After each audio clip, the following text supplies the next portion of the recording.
executive session for CSSU a few minutes ago. Does anyone have a desire to go in executive session to discuss the evaluation of the superintendent at the end of the meeting? Does anyone want to give? Okay. No, Is anyone planning to go? Okay.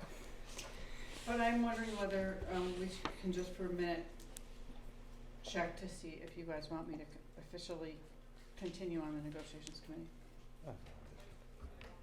I'm sorry, what was that, Clyde? I'm sorry. Oh, I thought you were speaking to her. No, I was reacting to what I'm reading here. Okay. Maybe, should we just cover that during 11.0 negotiations? Okay. Okay. All right, 3.0, audience and communication. 4.0, presentations, 4.1, grades 3 through 5 academic program. That's great. And was this sent to us ahead? No, I saw it said that. I didn't think so. But as we all know, I have major computer problems right now. We just realized that we forgot to make That's more fine. copies for all of you. but we can send it. We will send it. Yeah, that's fine. So it's gonna go up here? Up there, here it is. Yeah, I might just move my chair.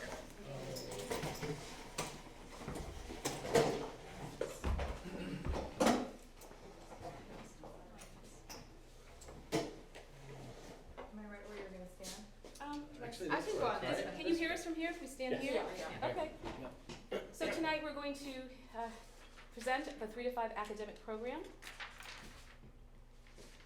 And as always, all the work that we do to support our students and educate them is aligned with our CCS mission statement, which I'm not going to read, but all our work is aligned with this.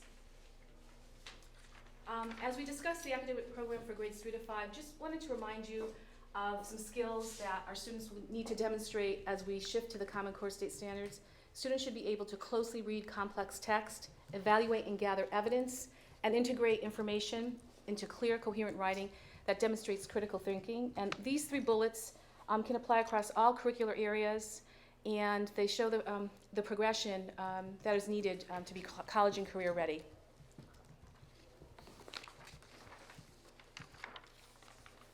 This is a quote. I'm just gonna let it sit there so you can read it. It's from the Introduction to the English Language Arts Standards from the Common Core. And it speaks to technology integration and use of skills across mediums.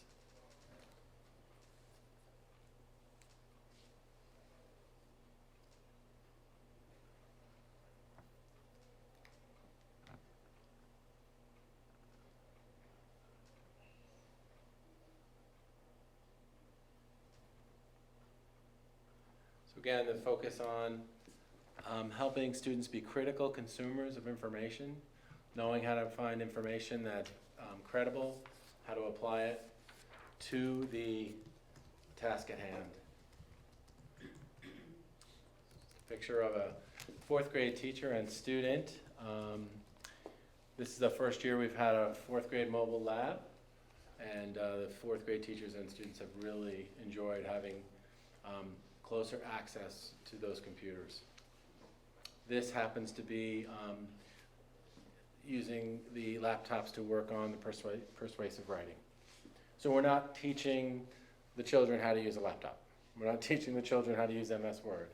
They are doing their writing on a computer.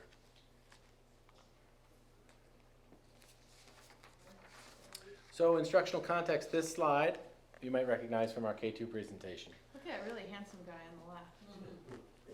Oh yeah, we didn't notice that. So this all the work we do happens in a context of a school with a supportive school climate, with caring and trusting relationships between student, teachers, and families. If you don't have that as your foundation, you're really kind of paddling upstream. We need to have a knowledge of developmental progressions of learners. Teachers need to have robust content knowledge and pedagogical skills. Common Core aligned curriculum programs, those are the little p, the programs like Foundations, Bridges, Lucy Calkins writing, and instructional delivery that's aligned to the Common Core State Standards and integrates research-based strategies and teacher moves, like the ones we're learning through the best practices in mathematics. Okay, our academic programs are supported by our ongoing professional development, which is aligned with the instructional demands and shifts driven by the new Common Core state standards. It is research-based, and over the past 2 years, we've provided teachers with in-service days that were devoted to increasing their understanding and familiarity of the CCSS, and we also allowed professionals time to actually create units that are now integrated with the shifts to the Common Core. This summer, we're offering, or actually the supervisory union is offering a summer institute, which will provide professionals learning opportunities across in the areas of literacy, mathematics, and technology. And I'll share a little bit more about the focus of the professional development in each area. When we look at professional development for our English language arts, we're providing instructional strategies to teachers to help students read and understand more complex text, especially informational text. We also want to provide strategies to teachers to help students to integrate information into clear, coherent writing that demonstrates critical thinking and synthesis and application of ideas. So these pictures, these are called anchor charts. So an anchor chart is, done on poster paper, and it's a chart that a teacher and students create together. And it's called an anchor chart because once you create it, it's on the wall, and it's a go-to place. It's a resource. It's a teaching tool for the teacher and the children. So it's very hard to see in this shot, but you have one anchor chart around nonfiction text elements and another anchor chart around close reading strategies. So close reading strategies are strategies that students are going to be accessing all the time throughout their school day. Even though it's an ELA strategy, they're going to want to access those skills throughout the school day. So just an example of how the Common Core pieces are coming alive in classrooms. Our math professional development for grades 3 to 5 has focused on the best practices in mathematics coursework and the studio work. This year is the first year of the 3 to 5 studio. And this professional development is research-based, and the instructional practices does support delivery of the mathematical content. Also, through our classroom walkthroughs that Greg and I have completed this year, and data snaps, which is similar to a walkthrough, during the day before a studio, Greg and I go and visit math classes, and we do like a 5 to 10 minute walkthrough and put together noticings and wonderings that we see, and then we meet with the teacher quickly to give them some feedback. And then we give a leadership opening the next day during the studio day. And we just wanted to share some of the major things that we're seeing or noticing as a result of the studio work. There's been systemic shifts in instructional practices overall, increased student capacity as mathematical thinkers. We see high leverage instructional moves becoming routine across all content areas, and increased engagement and productivity of math discourse for all students. It's based on our noticings when we go into a classroom and evidence of seeing that, and we may go into 5 classrooms. Of that, we see 6 teachers using private reasoning time, but it's just our overall noticings when we go into a classroom. We're not doing, discrete measuring of that, but it's our noticings when we go in each time. I guess the question is about outcomes. I mean, this sounds good, even though I have no idea what a high leverage instructional move is. But I can how share are some with you you. evaluating the results? How are we? Well, I can explain a high leverage move for you first. For example, if we're going into a classroom and we see the teacher sharing some information with students and may have some student engagement, and a teacher then turns and says, "I'd like you to share with your partner what your mathematical thinking is about this," and students turn, that's a high leverage instructional move, because all students become engaged and are now becoming are sharing their thoughts and mathematical thinking, rather than the teacher lecturing. So we consider that a high leverage instructional move, which engages all students. As far as data that we're measuring, specific data, these are just our noticings. It's not, measured with specifics. But then we have all the data that we can triangulate that you'll be presented to you in, is it April or May? April. So we have our summative pieces, like the kneecap, soon to be replaced by the SBAC. We have, they're called number corner checkups, that are elements of the Bridges program, that are basically periodic assessments for Bridges. We have our fact fluency data. So we have all those data pieces we have the CMP unit assessments, different data pieces that we've got to put on the table when we're doing data reviews and triangulate and see what are the outcomes for student learning. what Jackie said at the SU meeting is certainly true for this conversation, and that was that if data goes up, data goes down, we need to be looking at large data sets, and there are so many different things that go into it. And Clyde, I've heard you say this, I think, that it's going to be very difficult to say, well, it's those turn-in talks that are doing it. But I think the important thing is that we got to look at multiple data sets, and then we have to also be the data snap routine of going through classrooms and watching the practices change. And not in more than one content area. They're applying these things over to not just math, but you can see that in language arts, social studies, and science, they're employing these practices. So these are some posters from the best practices coursework and the professional development that we've been doing. And these are three big kind of headers: generalize, making sense, and justify why. And these are examples of anchor charts that one particular teacher made to kind of reinforce what are called the math habits of mind or habits of interaction. Habits of mind are indicating like we're habits that we're helping the students get into with their math thinking and their reasoning. Habits of interaction refer to just what you would think, the way that we interact with one another, the way we communicate about our thinking. So this is an anchor chart about private reasoning time. So private reasoning time is another high-level instructional move. It sounds pretty simple. Basically, what you're saying is when you pose a question, you're going to say, okay, we're going to have 30 seconds of private reasoning time. Your job right now is to think about whether adding a 10 to a number always, the ones column is always the same. Or you pose a question, and your job right now is to think about it privately. And the idea is that you don't have hands shooting up in the air. You don't have answers being called out. You don't have the more assertive students or the students with more status being able to do more of the out loud thinking. And you don't have that timid student, may be competent, may not be competent, able to sort of hang out in the back and get away without doing the cognitive work. Because now you've set up a place where, okay, everybody's going to do a little private reasoning time, and instead of calling on a raised hand, you're calling on somebody randomly, and then the expectation is anybody in the room needs to revoice what that guy said, and then who agrees, who disagrees, and why. It's not about right or wrong. It's the math reasoning being the authority, and you get to that through the conversation. So this private reasoning anchor chart here, what it looks like, what it sounds like, and what's going on in my head. So just a real powerful thing for a third grader to be able to reference and say, oh yeah, that's what I'm supposed to be doing during private reasoning time. And this is around multiple pathways, and meaning that there are lots of different ways to get to a mathematical answer, and there isn't one right way. So again, this is just another anchor chart around multiple pathways. This big poster in the middle here, generalize, is the professional learning we're doing is we always want to move our instruction and our questioning and our thinking to get kids to the point where they're making generalizations. So an example of a generalization is something that is always true or applies across the board. Because the more they can generalize a concept, the more it's going to stick with them and the more productive that it's going to be.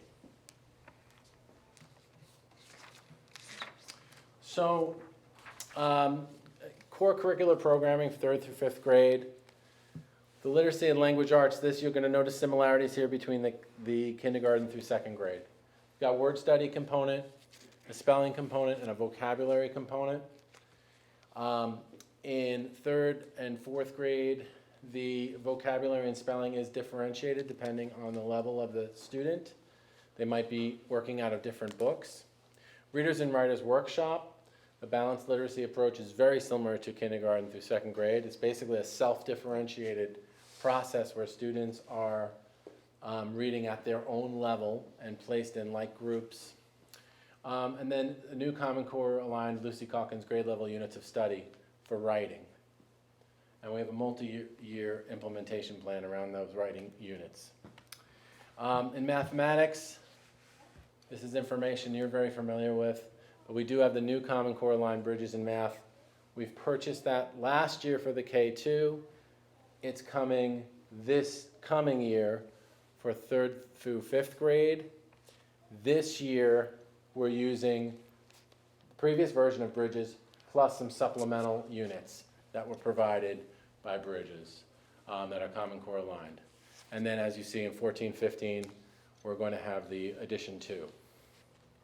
And the numbers, the minutes of instruction stay the same, 15 to 20 minutes a day of number corner and 60 minutes a day of the daily math lesson. So our 3 to 5 science programs are aligned with the Vermont Science Great Expectations. There are 5 domains: inquiry, physical science, life science, the human body, and the universe, earth, and the environment. And the foci in our current action plan is to use the use of science notebooks or journals and to increase our practice and proficiency with inquiry skills. If you recall from our previous local assessments that we've done in the past, inquiry is an area where we do not perform as well, and so we try to really focus our spending more time doing practice with inquiry skills. And also, we like to embed the integration of the literacy and mathematics skills, the application of that in the science class. As Greg mentioned in the previous presentation, there's currently the CSSU Science Leadership Team Committee, which is studying the next generation science standards. And the plan is to roll out the NGSS to staff in 2014, actually in the fall. We'll be having pre-service meetings to ensure that. And it's actually, I'm on the committee, and the NGSS is a really rich and deep, complex document, and it's going to take us some time to get familiar with that. It's going to take us a few years actually to work on that. In the meantime, our 4th grade students will continue to take the science kneecap until the spring of 2016. We've been told that there will be an NGSS assessment that will be available for us to use or administer in 2017. So more to come on that. And who are our science, who of our faculty are participate in that group? We have 2 science teacher leaders. At the elementary level, it's Kelly Boudelier, and at the middle level, it's Nancy Matthews, and Krista Duffy Fox is also part of that committee. And I'm also a part of the committee. So here's, I wanted to share a clip of some 5th grade scientists at work.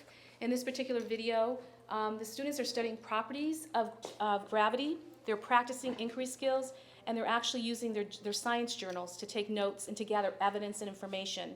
And can you play that, Greg? You notice there's 3 of us with 5th graders, and these are all 5th graders. Yeah. It's good. So it's to the left, there's a video. It's hard to see. What's not playing? Just getting the audio. You're not Is getting that the right, just for the video part? Yeah, the left-hand side is the video. It's just playing the audio, it's not showing the video. Actually, it's just showing you the students working on the assignment. There's actually another picture here to the right where they're just exploring the ideas of gravity initially, and then they're taking notes in their journals, and the video is going around showing the students documenting what they're seeing and observing, and just engaging in inquiry together as a class and discovering what it means, gravity, using water in the cups. Should I turn this back on? Sure. Yeah. On the top right, you see some 4th grade students working on forces in motion unit, and down here, beginnings of a unit on electricity, experimenting with creating circuits with batteries and light bulbs and wires. So history and social sciences. The instruction right now revolves around Vermont Great Expectations. The 5 strands are inquiry, history, physical and cultural geography, government and society, and economics. You should just notice in the bubble down here, it's a little hard to read, but all the instruction now in these areas, you've got embedded Common Core informed English language arts instructional strategies. So like that anchor chart and around the close reading would certainly come into play when you're working on a unit in social studies. Over here you see just a shot of some student work on the wall. This was a piece that the 3rd grade navigators team did around cultural diversity. It's linked also to the Martin Luther King unit. this is really neat. You can't appreciate it in this picture. But this globe is actually made up of sections that are done in groups of kids, and each one of those sections is made up of tiny little pieces of paper that the kids put together, and then a whole globe goes together, and each one of the children makes one of those paper person representations, and that's a representation of that. And here is some students in Cher's class presenting to some younger students around the Vanishing Cultures unit. And this is a large-scale diorama where they're talking about, thank you, where they're talking about a vanishing culture, and the students had literature. They actually created, with collaboration with the art teacher, created paper mache animals, did the research involved in creating the diorama that would be appropriate for the culture.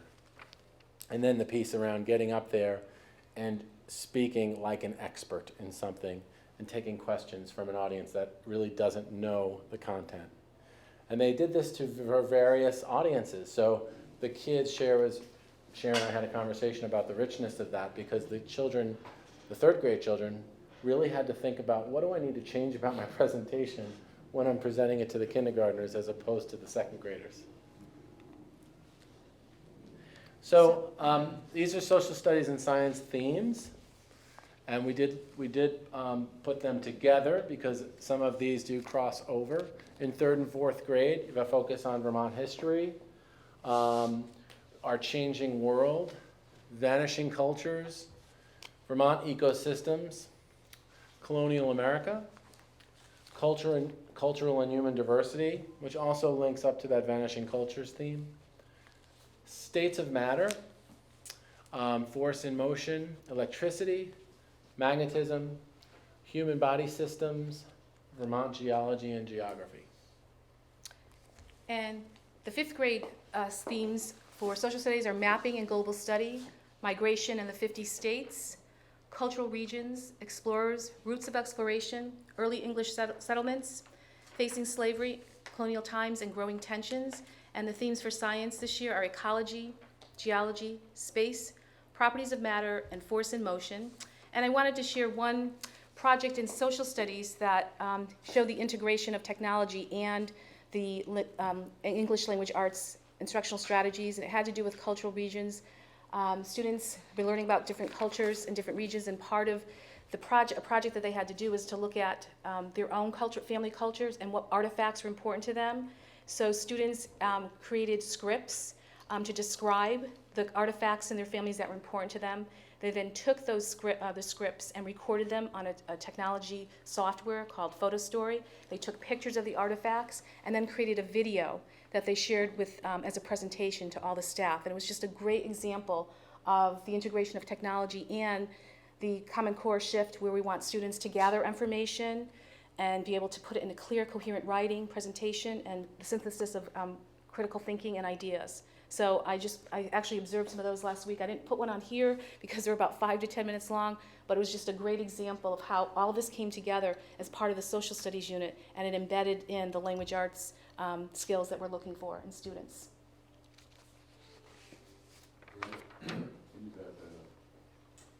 Routes of exploration, are you talking about global routes or routes within the United States? Fifth grade, I'm I not sure. didn't hear what you said. Fifth grade routes of exploration. Routes of exploration, I want to say Lewis and Clark is a study, LaSalle, different routes of exploration around the states and how they navigated.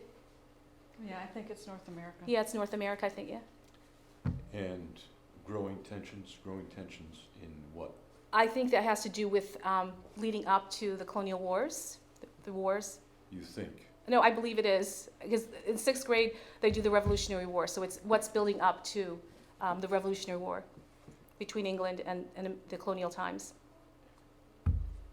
And force and motion is, are we talking about physics or cultural forces? Physics. No, physics. Physics, so slopes and ramps and momentum and measuring distances. Yeah. Thank you. You're very welcome. And that's Some images questions? Mark, you're supposed to say, look at that beautiful girl. I think it speaks for itself. What role, how do you handle homework these days?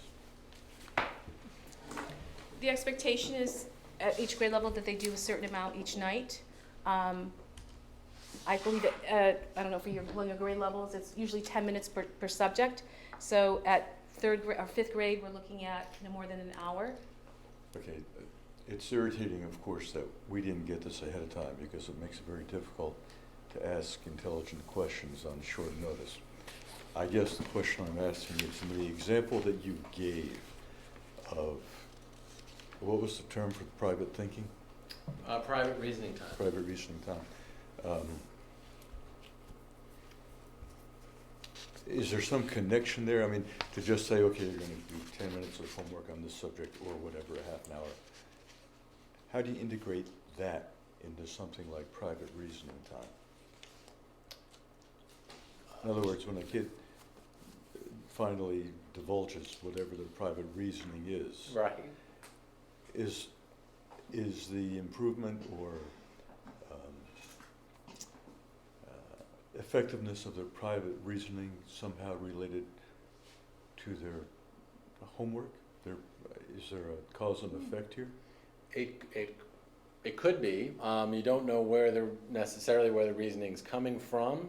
The idea behind private reasoning time is for us to give everybody in the room an equal access to the think time, and then to get the thinking out in the room and have people be able to discuss it where the math and the reasoning have the authority, as opposed to someone raised a hand, gave a right answer, great, let's move on.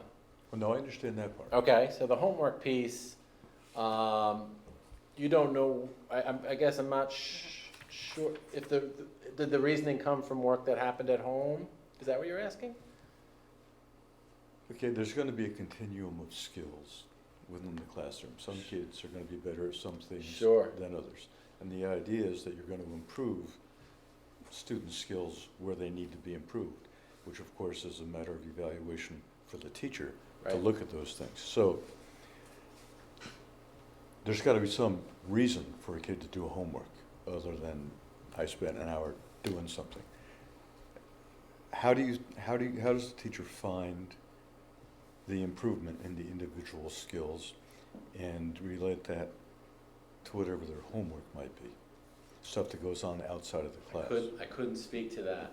Homework, in general, the rule on homework is it should be something that is practice, that was learned at school, and then given the opportunity to practice at school with a teacher guiding, to make sure there's a level of mastery that the student can go home and do it independently and be mostly successful. So then they're practicing it correctly. So the idea behind homework is that it should be an opportunity to practice skills that have been learned, not here's a little bit of nugget, go see what you can do with that at home, and then come back and see what you got. Clyde, maybe this is what you're getting at, because I understand I think I understand what you're saying. It's not just the practice, but I see this with my kids at the third level, is not just do the problem, but write out the explanation of how you got there, and that's your reasoning, right? Now, whether that relates to private reasoning time, at least they get to see that they get to do more than just answer yes or no. I can also share, Clyde, that to the two fifth grade math teachers, what they're working on because of the studio work, we're learning that research shows that students really need to reflect and think about how they're doing on these strategies. So our teachers, the math teachers have created a self-assessment rubric on how am I doing with private reasoning time at the end. So the teacher may start off, today we're going to focus on how we're doing with private reasoning time. And at the end of the lesson, it could be that their exit task is to just reflect on it. It could be just a rating. How do I think I did with my private reasoning time today? So that's something we just started working with this year with the consultant. If that helps, not related to the homework piece, but it's how am I doing within the class and self-assessing myself in that area. Well, my private reasoning in math when I was younger was frequently wrong. the answer was wrong. So it's one thing to reason, Yeah. it's another thing about where you wind up with the reason. Absolutely. And so I guess the point of the questioning is you need to see some improvement. I mean, and it goes beyond self-assessment. I mean, they may be satisfied with what they did, but if the results are not what you're looking for, then that's really, I won't say it's pointless, because you have to go through those mistakes to get there, but how do you assure? I think I get where you're going. So the point of the private reasoning time isn't, the whole point of this is to have the reasoning come out in the room. Have everybody in the room who's sitting in seats benefit from the reasoning, whether there's misconceptions in the reasoning or not, but that you get to the point where the kids are getting to the correctness of the answer because of their understanding of the math. That it's not a correctness assigned by the teacher. Oh, you got it. You got, that was right. Oh, anybody else? That wasn't quite it. So it's, instead of the anybody else, it would be if Clyde, if you gave an answer that was kind of a little bit quirky and outfield, I would say, what are other ideas? So you would not know what that means in that moment, but then a couple of other ideas would come out in the room, and you'd facilitate the discussion to help bring everybody to the understanding that everybody was involved in cognitively. And it might be that the teacher would say, Clyde, can you revoice now what you heard, seeing that you got a better understanding of that, so we know that you understand that and can justify your answer. So we would say, Clyde, can you please revoice Eric's understanding of this? And what we're trying to get, and a skilled teacher is going to come back around to you, even beyond the revoice, and check in later in the lesson, so that if you're going home to do homework on this, you're solid. And if you're not solid, there's going to be something different about the instruction tomorrow to get you solid. Right. Thank you. And an exit task could help. Many teachers are now using exit tasks at the end of the assignment in math to see where are the students, to help them decide what they're going to do and where they're going to move tomorrow morning based on how the students performed at the end of the day when they leave the classroom. It could be a 1 to 2 minute activity or a piece just to show that the student understood something, so they can see where everyone is at before they move on to the next piece the next morning, as well as looking at the homework. Okay, there's more to that conversation, but that's good for now. Thank you. You want? If I could just kind of follow up real quick, so is that something just in terms of the pacing of how that instruction goes, does it get bogged down if it starts with a kid with like the wrong answer? Is he kind of flailing away and everybody's kind of... Selecting So and it's selecting and sequencing. sequencing. Go So for it. it's very intentional when teachers, when students are working on private reasoning time and working on an example, the teacher is going around and looking for students to come up and to represent their work. And they're looking for students that may have the correct answer or pieces of it. And they're going to show their work to get everyone started to look at that and then have a conversation. Do we agree with this? Can you justify or revoice what they're saying? So you're not going to pick children who don't have the correct answer, or you may see that they have a piece of it, put that up there and let it spark a conversation. And someone may say, I was in a classroom the other day, I get that piece, but I'm not sure the second piece is correct. And then someone else will say, oh, let me come up and change that and show you that. So you're actively looking to find examples of information, and it's really critical. That's a high leverage teacher move, that you're selecting and sequencing students to represent and show their work. And I made an error in my presentation. I used the word random. We've had a couple of instances when I call on somebody in random. We're really trying to get away from that. Mm-hmm. Because don't call on a child if you don't know what they're going to say. Yeah. But there's a difference in, because you don't know whether it's going to productively move the math where you want it. But on the other hand, everyone in the room has to have the feeling at any minute that I'm accountable for my thinking. And if I don't get called on, I can revoice what someone else gets called on. So that piece around, I'm looking and listening to see who's going to share to move the thinking where I want the understanding to go. And at any point, we can say, Mark, can you just revoice what Kristen said? So it's really kicking up the level of engagement, and you need to pay attention and be involved. And the reason I'm smiling is because we had a studio lesson one time where the teacher called on somebody without that, they were doing the selecting and sequencing, and then kind of spaced out and called on someone that they hadn't written down and they hadn't indicated that, and the person said something that really took the lesson in a place where they didn't want to go. It ended up costing 4 or 5 minutes, but the teacher was like, I totally could have, that was a move that cost us a little bit of time. So, it's good learning. And it's actually for us too, when we're in meetings now, we're using selecting sequence when we're going on and want people to share things. We're looking to see, can we call on you to come up? It works for us adults too, with our staff, so it's a really powerful tool that the teachers are now using. Other questions? Thank you. Thank you. Thanks. All right, 5.0 reports to the board, 5.1 principals report. All right, is there anything you guys want to highlight or any questions from anyone? The only thing we put in here, because we weren't able to get the bus survey results that usually come out in October, so we shared that for back in November, or I think it was back in early November, but then we started the budget season, so you normally ask for this information of us, just our ridership. So if anyone has any questions on that, just to share with you, we updated as a result of feedback from last year's data report that you wanted us to put not just the number of students who actually who ride the route, but also who the percentage of students who are on the route. Many of the students don't take the bus to school. However, you felt it was more of a clear picture of what's really the active use of the bus ridership.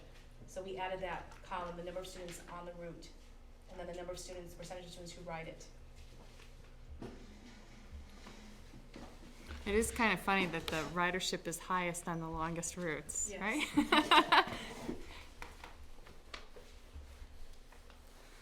Any questions on that? Anyone? No, thank you. Just something that I thought of after the fact that we could have put in the principal's report and didn't, just that you should know about a team of, in case you're not in the loop on the newsletter, a team of 10 Charlotte teachers took a plunge for the Penguin Plunge. We raised over $4,000. So for the Special Olympics. All right, 5.2 CSSU debrief. I encourage anyone who wasn't there to watch it on RETN. We had a presentation from Mr. Boardman, I forget his first name, Mike Boardman, who does risk management about the insurance for the upcoming year. There was some discussions to come about special education at a meeting in the not too distant future. We have to decide how costs are going to be, what's the word I'm looking for? Assessed. The way we did it this year is not how we're supposed to be doing it, which was sort of a bill back as with other services. So there'll have to be a vote made as to whether it's by ADM, equalized pupil, or child count. And we will be getting a presentation at the next CSSU board, and I imagine it'll be on our agenda as well, sort of going through the pros and cons and also letting us know what other supervisory unions are doing for costs. And the basic reason why we can't do it the way that we did is the whole purpose of the bill is to try to make special ed costs more predictable. So as we've had cases here where you get a student and all of a sudden you're have a huge increase in your budget, and then you have a student who comes up here to the high school and you have a big savings, just to try to sort of even it out. So, but we should be getting more information next month about the pros and cons of the various ways to pay for it. And then that decision will be made at the board retreat on May 30th. Yes.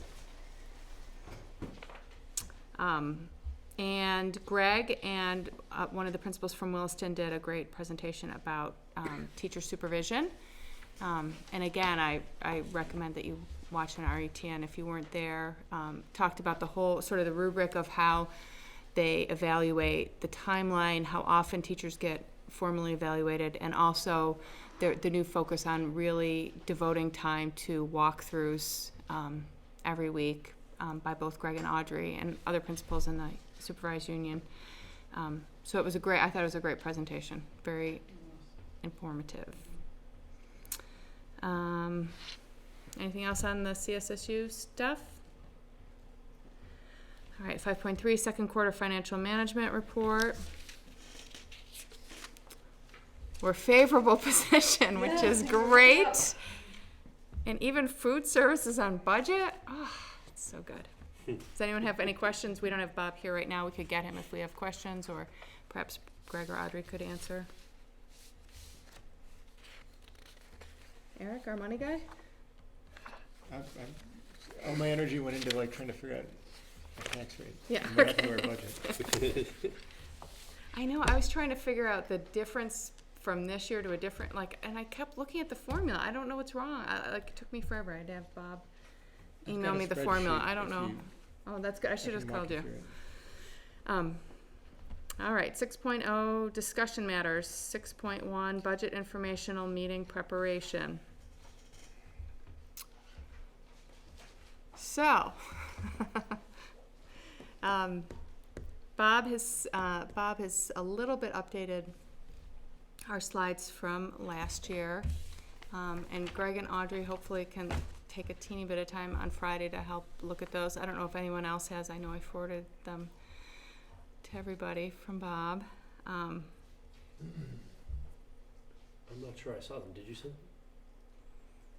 Yes, but I will resend. Please do. And as I said, I'm like having this, we don't have a Never seen computer at them my house. Okay, I will forward you tonight the slides from Bob so you can all look. What day is it, Christian? Monday, The 3rd. the 3rd. What, no, the second, well, whatever the Monday is before. Monday before the town night meeting. before town meeting. And the time Is it 7? will be, Yeah, so it's the 3rd. But I don't know what time it was warned for. oh, you know, it's part on our agenda. It's not. No, all right, so when I shoot you the slides, I'll have looked up the time of our town meeting. We should all have it. We all have the warning, or the Yeah. articles. Yeah, it's there, yeah. Yeah, from a previous packet, but we should all know what time it is. We should all be there. All right, well, if anyone wants to do the presentation instead of me, that would be great. Just let me know if you're interested. It's at 7 p.m. 7 p.m. Thank you, Thank you. Sandy. And we don't know yet, since all of the schools have their meetings on the same night. It will probably be Molly who comes to our meetings, just because she lives in Charlotte. I know Bob goes to Shelburne, Elaine goes to Williston. So we will likely have Molly, but we will have a CSSU administrator on hand. All right, well, if anyone has anything else. And I have not gotten much feedback on the flyer that I have to review anyway, because I sent it as a PDF, and the original's on my computer that's at Small Dog forever now. So, but if anyone has some better ideas of what we want to do for this, Greg sent me some pictures of younger kids, so it doesn't have to be just fifth and sixth grade pictures. And I was trying to look up. I know we got that farm to school grant. We got another, like a compost bin system school grant. I thought we got another small. So if anyone knows those, I spent some time trying to. There's a whole, Abby put together a one-pager on all the, And the newsletter. it adds up to about $20,000, and all the pieces that we've Abby done. did. Okay, Yeah, maybe I'll just I email have her. it. Oh, you do? I Because have I feel like I've been looking at old newsletters. I've been Googling, and it's been hard to find. Okay, so if I'm not sure if that part was. So that we'll would be send you great. the- And any other wonderful things that, we want to highlight would be great.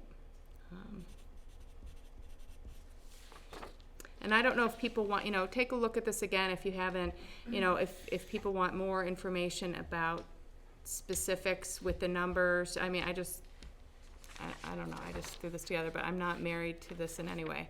So any ideas, just let me know. Or if anyone wants to do it, let me know.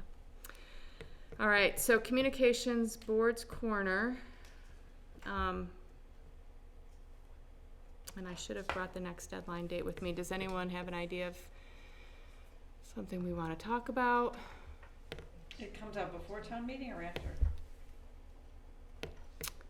We could get one in before town meeting because this ad is due the 23rd. So that's for the 27th. We could probably, if we get something in by Monday. Oh, no. I'm not positive.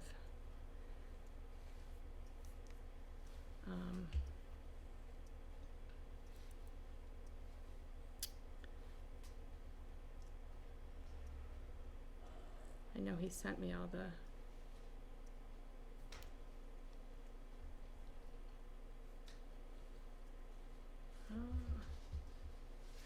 We might be able to get one in. If we can, do people want to do one about budget, or do we want to do it on something else? All right, why doesn't everyone think about it, and you can let me know? Shoot me an email, and I will go back and figure out what, if we can even make one in for this. He's usually pretty accommodating if we want to try to squeeze something in, so. I'm thinking that instead of saying any more about the budget, which I feel like we've said. And there will be something about the budget anyway, Right. yeah. Right. I mean, maybe what we do is share something that we learned about the supervision and evaluation system.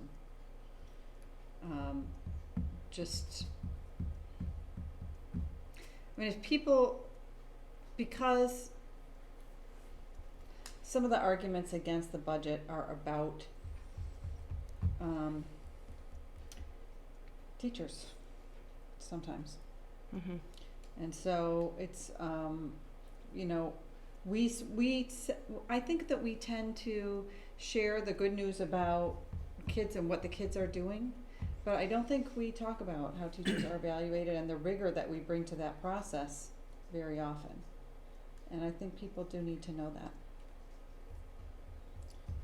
I would say juxtaposed with the budget, it might not be ideal because it's sort of apples and oranges to the extent that,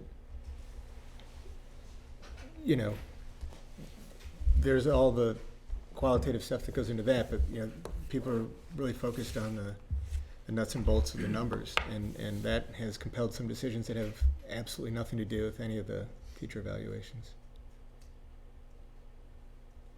In other words, I might be frustrated as a voter to know that my administrators put a great deal of time and effort into trying to evaluate teachers, and then we fire them in order to fit this budget under a reasonable number based on a formula that's not relevant to how well they teach our kids. Based on numbers, Well, maybe So we what can. is your conclusion? What's the point here? That I You wouldn't don't- you publish don't an think Don't article. that's write about good. that right now. I wouldn't write about that next to an article about passing a budget. I don't know, just me. Well, we could do just sort of here's some great things that have been happening. We had 10 teachers do the penguin plunge. We could cull things from the I think that's newsletter. already in Because paper, unless right? you're a parent, you're not getting the newsletter. We could, except I think that point is already in the paper. Okay. I mean, I do agree with you that something that puts it personalizes the school, in terms of not just a numbers thing, because people have the budget on their minds at this time of year, voting wise, but. I also think more generally, the supervisory union does a great job in educating us by layers about what is actually happening in the schools. And I think we should think about how better to share that. Board corner is kind of a soundbite, so it's hard to take something as rich as what we just heard about for an hour and put it into a board corner, but it seems like we should make some effort to do that. Not necessarily right now, but I'm just saying in general. That our general topics or our common topics might be a source of board corners in the future, I guess is my suggestion. I think that's a great idea. All right, so I guess we've made no decision on 6.2. Let me know if you have any ideas, and I will look up the deadline when I get home. All right, 7. Oh yeah, go ahead. So is consensus of this group or the opinion that you're not going to use this board corner to sell the budget, per se, specifically? Is that, It doesn't was seem that to what be your the point one. was? That wasn't, no, I mean, I said I feel like we've said quite a bit about the budget. Both we have and other authors for the Charlotte News and the Citizen have addressed it pretty thoroughly, but I don't know, do you think we should do that again? I don't know, I'm just trying to understand. Well, so there's gonna be something in the paper about the budget to start Right, with. we'll have, you know, an ad. It's an ad, basically, with pictures. I mean, But it's not very informational. No, it's not nuts and It's- bolts with the numbers. Do you wanna do an article that's No. devoted, no? But I'm just trying to figure out what the outcome of this conversation is going to be. Do you or do you not think the board has adequately explained and presented the budget to the public? I think we have, and I think the Charlotte News, I think, covered the budget even more than in previous years. I don't, are you hearing that people want more information, that they feel like they haven't heard enough? No, it seems kind of inefficient to just walk away from 6.2 saying, let me know if you have any ideas. We ought to decide now what you're gonna do about it, or All right. who is gonna do about it. I guess my opinion is that if you feel that the budget has been dealt with, whatever your opinion may be of the budget, if the information is out there, then I would put in this thing that these folks showed us tonight that we just watched, because that was actually quite interesting. I would synopsis that and try to condense it into a readable form for whatever space you have for. Are you board corner. volunteering? Nope, I'm not gonna do it. But that, excuse my cynicism, but that was educational. I mean, that was information about the school that I think a lot of people would find interesting. And if you're convinced that you're finished with the budget, then I think they'd like to read about things of that nature, which actually are about how their kids are being educated. All right, do others like this idea? I do, and would volunteer to write it, but I'm not gonna be here. But if we wanna put that off to the next board's corner, if that wants to be an idea, I will write something up about that. Okay, well, let me, I'll see what the deadline is, and presuming that we can get Greg and Audrey's presentation forwarded electronically, so, I mean, I was paying attention, but I would need to review it before writing an article. And you go forward. Okay, thank you. Were Alright. there particular aspects of it? I mean, they covered a lot of ground. Were there pop-outs that you think were especially interesting? How much space do you have for the board corner? Not very much. It's like 3 It's not paragraphs. a ton, yeah, Is like it- 500 words, Yeah, I was gonna say, maybe. is it 500 words? You could concentrate on one specific area at a time, talking about English language arts for one. And it wouldn't just have to be this. You could roll in ELA changes coming with the Common Core standards or something like that. Mhm. I mean, you could look at curriculum, or you could look at teaching techniques. I guess I'm wondering which caught your ear more. Well, I think you can tell from my questions that the part that caught my attention the most was the integration of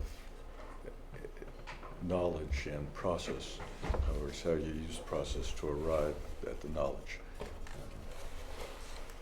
I think that was the heart of the thing. Okay, all right, well, If I draft something, will you look it over? Sure. All right, it's not, so it won't be for this board's corner, it'll be for the next one, because I'm I not gonna be here. yeah, I think, yeah. And I'll look up, I'll send you all, he did send me all the deadlines, and I should have just sent it out to everybody and put them in my calendar, but, I'll do that, and then we'll all know all the time when they're coming up. All right, 7.0, hi Elaine. Hello. And although this is a diversion from discussion matters, for those of you who don't know, Elaine was recognized last week at the National the National Administrators Superintendent's Conference, and she is also the beneficiary of a resolution that is going to be passed at the legislature honoring her for her having been chosen as Superintendent of the Year last year. So kudos to Elaine. Congratulations. All right, 7.0, action matter. 7.1, schedule retreat date. The administration is recommending Friday, May 30th, and there's also an option of June 2nd. Do I have a motion to schedule the retreat date for May 30th? So, second. Is there any discussion? That date works, all right. All those in favor signify by saying aye. Aye. 8.0, consent agenda. Kristen, there's one more action item. Maybe I missed it. Oh, you know what, I didn't do my, opening, right? It's approval for expenditures from the construction fund. Right. I'm sorry, I didn't update my printout. To spend money out of the construction fund for a couple items, right? There's two things. Rick, did this come out of the insurance process? No. This was, some of you have already heard about, yes, you've already heard about the boiler injury we had in that back plate. That is being repaired for $6,500. And we had a kitchen oven that we knew was on last legs finally fail. And we need to replace that. So these are things we have to do either way. We are asking that the board approve that we use construction fund to cover these costs. And as Bob wrote in this memo, currently there are $33,000 in that fund. All right, do we need to consider these separately? No? Is there It's up a to will you. of the This is board to money consider? left over from the building project or from the SURF? This is surf. Construction fund. It says Surf surf slash Surf, construction okay. fund. All right. Is there a need to consider these separately, or do people feel comfortable with voting? Okay.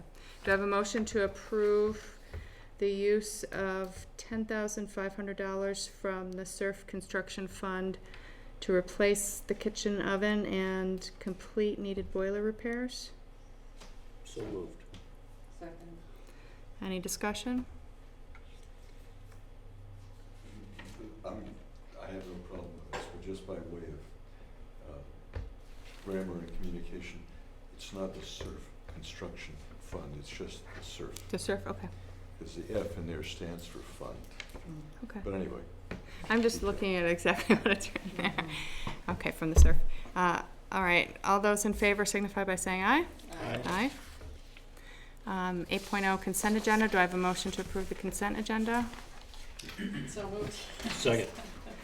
All those in favor signify by saying aye. uh, 9.0 director's comments. look, did you do director's orders? In the consent agenda. You just did the consent agenda. Yeah, 8.0. Do we have director's orders? Yeah, that was part of the, last page, I think. we haven't, do we have anything to sign? No. Do I have? I'm the one who has it. Did we need to pull that out of the consent agenda, the director's orders? You need to approve them. Right, and they were We did, approved they as were part of the consent. In the consent Oh, I agenda. didn't It's for a realize. total expenditure of It's not- $1,555,000. Okay, sorry. I mean, we can go back No, if you're you wanted good, to pull you're good, something out. You're good. I Okay. just missed the vote. So it's good you reminded us. Right. Mark. Plus one. Director's comments? It's not a comment, but it's a question. I had somebody call me, we have our meeting now the night before, but this person was told that students will not be allowed to come with their teachers to watch the town meeting and observe that process. Is there any substance to that rumor? Yes. And the reason for that is? last year came out of conversations with the safety committee. There was some concern around the contentious nature of the select board meetings and the then there was wonderings about, we had also, at the same time, we had conversations about security. This was after the shooting in Connecticut, and we were trying to make decisions about whether or not, in previous years, we've left that side of the building. We've had kids continue to go down there for phys ed and band on town meeting day. The safety committee at Charlotte zoomed in on that a little bit closer and came to the conclusion that in the last year we would basically take that part of the building out of service in terms of instruction, and phys ed and band are happening in alternate locations on that day, and therefore there's no back and forth with staff or students into that side of the building. So with that reasoning, it didn't make any sense to say we're doing that and then we're gonna send classes of kids or groups of kids in small groups in and out of that area. And basically you've got open doors all day. And that was the reasoning, and then this year we basically just decided to keep And we the also- status quo from last year. We also used to have Student Leadership Council runners to help run the mic throughout the day, and because of the concerns last year, we also eliminated that. Who is the safety committee? So the crisis safety team Us. involves Audrey and I, 3 or 4 teachers, a para-educator, an office staff person. All the constituencies of the building are represented. Fire chief. Fire chief, state trooper, Jim Whitcomb, Lieutenant Whitcomb, Ben Katz, Trooper Katz comes quite often. So and sometimes Dave Stewart from Charlotte Rescue. So it's a team that meets monthly to look at our safety procedures, our drills, a couple parents. We added parents this year.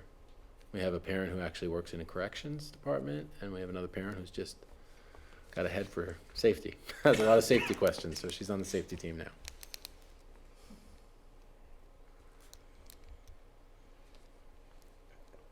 I think that's an error in judgment. I think for 8th graders to watch what goes on at town meeting is probably a lot more instructional than a lot of the things that happen during the school day. Without belaboring the security thing, if that's your reasoning, it would be one thing if we had genuine security at that school and undertook all the measures that would be necessary to actually make the place secure, which we don't. Or anything really even close to it. So there are a lot of mixed and false messages that are sent to the students with this kind of behavior, not least of which is paranoia. So, I have no authority to tell anybody to do anything, but I think you're missing a substantial educational opportunity for reasons that really are not realistic. So, it's just my opinion. Any other director's comments? I just want to say that this is my last board meeting, and I've really enjoyed working with all of you and have learned from each of you. So And you will be, It's been though, really great. on the Monday night, you will go, right? I will, yeah. I don't And that's really think of officially that as your a last- meeting, but these are my last director's Yes, comments. Let's yeah. put it that way. Just wanted to make sure you're gonna be there. So it's been very interesting, very interesting. Thank you for serving. Thank you for serving and continuing to serve. Nothing for me. No. Well, we will thank you again on Monday, but thank you, Adora. I think we've really benefited so much from your service. I wish you would have stayed longer, But maybe you'll rejoin this board or CVU in the future. That'd be great. Yeah, that's quite possible. Anything? No? Okay. Thanks very much. 10.0, confirm next meeting dates. So I mistakenly asked people's availability, though not everyone got back to me anyway, for our reorganization meeting, but I was reminded that now that we're part of the carousel, the meeting in March, the local boards go first, though it won't start at 5 o'clock, which is the normal start time. It'll start at 5:30, and that's when the local boards reorganize. And then that's ultimately, then they can send their appointed reps to the CSSU board. And the CSSU board meeting will follow at 7. And we've confirmed that our Monday night meeting before town meeting is at 7, Sandy told us. So 11.0 negotiations, I don't really know what we're doing here, though we did think we would need to discuss if we want Adora to continue on as our representative. Okay. Was there anything else that we would be talking about during negotiation? Okay. Not unless anyone wants to go back into executive session as a board to relay something through me if I'm gonna continue to serve. Okay, well, let's start first with, I mean, it would be my preference for Adora to continue as our negotiator, and we have had precedent for this before, and we had Patrice stay on a number of years ago. After she was off the board, she was at the time we had 2 reps, but she was the primary negotiator for Charlotte, so I think there's some value in having someone who's sat through all those preliminary, Is that something you're willing to do? many Yeah. meetings. Yeah. I'd be happy to do it. So, do other people want to weigh in? That's a lot of institutional knowledge that we lose if we change at this particular moment. I don't really have a feeling on it at this point. Okay. Yeah, it's probably path of least resistance. All right. I don't know if anyone else wants to do it either. Thank you for continuing, Adora. We appreciate it. And is there a need by anyone to go into executive session to give Adora instructions as we learn we're going to mediation March 11th? So certainly people are also welcome to contact her privately with any concerns or thoughts about mediation. And mediation is open, so if anyone wants to attend. Yeah, it's open to the board, yeah. But does anyone want to go into executive session as an entire board to give her ideas or instructions? I don't need to go into executive session without, apparently we're at liberty to say what we feel like saying, but the point of all of it is those specific things that were outlined as points of major contention. There should be no ground given on those things. If you need specificity, I'll be happy to talk to you privately about that, but it was, and always has been, completely predictable where the intransigence would appear and where the progress would stop. It's very nice that you've had dinner together and done all those social things, but the substance of the issue is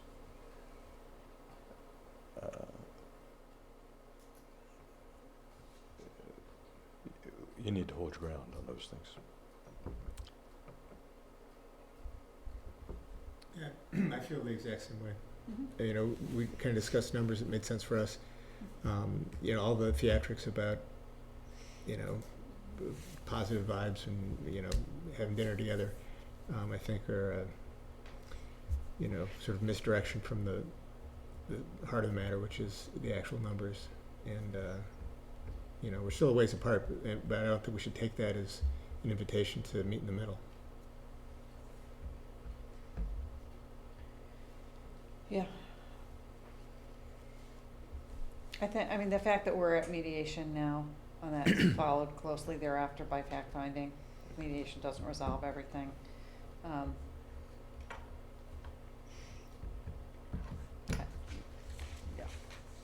I hear you. Well, make sure you drink coffee on the 11th. I imagine it might be a long The session. mediation night is gonna Yeah. be long. Yeah. Thank you for doing that. Yeah. All right. Did you give us a date for the mediation night? Yeah, March 11th. March 11th, here at CVU. Down the hall. And is there a time? Do you know a time? Yeah, there's, They're starting from 4 to 5:30. So the way that works, always Ira will start with one group or the other, so they negotiated that he could start with them. The board will come at 5:30, so at that point, he'll work with the board, because he goes back and forth, that's how that works. right, so it made sense to us that the teachers who can get here first will He start, wants to accommodate. and people coming in from the hinterlands will start at 5:30 for the boards. Okay. Yep. And you are all invited. Mhm. All right, 12.0. Do I have a motion to adjourn? Second? Thank you.